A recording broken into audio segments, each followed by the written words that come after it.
Naon sa man kasirukan ni mo? Apruban ka ko akong loan. Uy, dako ba gid akong gi-applyan? Ay, salamat wala si Agaw karong adlaw makapahulay ko. Gaw. Salamat gaw na ka gaw. Kuan gaw ba ka nang trabaho ko dakong outfit gaw, ma-apruban ka ko. Anin ako gi-applyan nga loan ba? Sa pud nang alon. Kuan gaw dako kay to sa kuan gaw ba makalon ko karon og 50,000. Nya, Ikaw akong gikuha og kumikir pero kuan gaw ka nang di ko makatag sa imo gawa kasi daan lang jud ko di ko makatag sa imo gaw kay dako kay kung bayron nun gaw. Okay na sa imo gaw? api kay ako magperma di ka manghatag. Sige, di sa lako latag sa imo ha. Tapos karon gaw ka nang kung maabot ang kolektor, ako yung uyo na sa ako imo na mag-oo lang gud ka. Ayaw gid pagpatakag istorya gaw kay maabot akong kolektor karon ha, gaw ha. Sige. Tawagin jud ko gaw. Maproban ka nga imong outfit bro na magka Christmas tree. Okay man ni sa gaw kay gi-order ko ni sa Chucky. Chucky. A few moments later.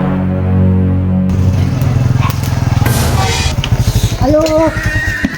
Ayo. Gaw, nanay mo kolek. Ayo. Ayo. Naon sa man kasirukan ni mo? Ay sorry sir, ako man tong nag-loan sir. Pasensya sir, pasensya.